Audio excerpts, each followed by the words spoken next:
Bonjour à tous, bienvenue, vous êtes sur RTI 1. Nouveau mouvement d'humeur des soldats ivoiriens hier dans plusieurs villes du pays, mais tout est rentré dans l'ordre depuis. Écoutons le ministre en charge de la Défense, Alain Richard Donvaï, il s'est exprimé depuis Bouaké où il les a rencontrés. Je voudrais rassurer les populations ivoiriennes et leur dire que tous les problèmes ont été résolus parce que nous sommes en famille et nous les avons résolus en famille. Nos soldats ont compris le message du président et ils feront en sorte, dès maintenant, ils feront en sorte que la Côte d'Ivoire soit fière de son armée. C'est notre travail, ils sont engagés à le faire et c'est ce qu'ils feront. Dès demain matin, les populations peuvent sortir, vaquer normalement à leurs occupations sur toute l'étendue du territoire. Tout sera calme et la sécurité des biens et des personnes sera assurée. Merci. Voilà, tout est effectivement calme aujourd'hui, samedi matin.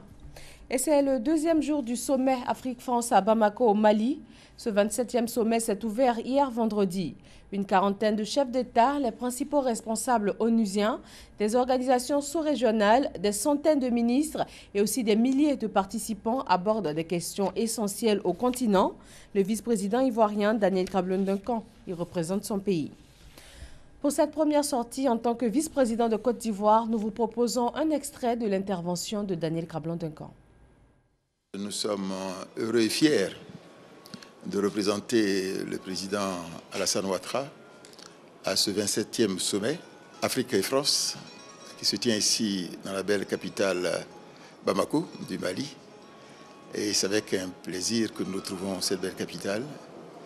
Et je voudrais dire qu'après le sommet donc, de Paris, qui a eu lieu donc, les 6 et 7 décembre 2013 et qui concernait le dossier donc, de la paix et la sécurité, nous sommes vraiment heureux de participer donc, à ce sommet qui lui est consacré non pas seulement à la paix et la sécurité, mais aussi donc, au développement et l'émergence. Je crois que ça fait un couple important, sécurité bien sûr et paix, mais aussi développement, parce que les deux sont intimement liés. Et je pense en fait que si nous voulons lutter contre le terrorisme, et lutter donc pour le développement, il faut vraiment faire en sorte que l'aspect, disons que développement économique et social soit au centre de nos actions. Bien que la paix et la sécurité soient le préalable, mais il faut une interaction importante entre ces deux éléments. Daniel Cablon-Duncan sera officiellement investi vice-président de Côte d'Ivoire ce lundi 16 janvier à Abidjan, la capitale économique ivoirienne. L'Union africaine menace Yahya Jammeh, le président gambien sortant, de sérieuses conséquences s'il ne cède pas le pouvoir à son successeur.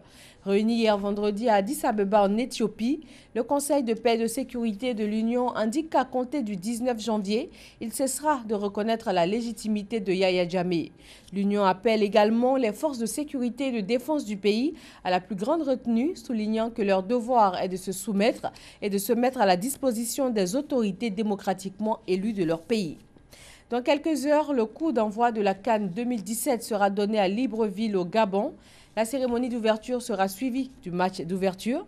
La première rencontre va opposer le Gabon, pays hôte, à la Guinée-Bissau, qui participe pour la toute première fois à cette compétition.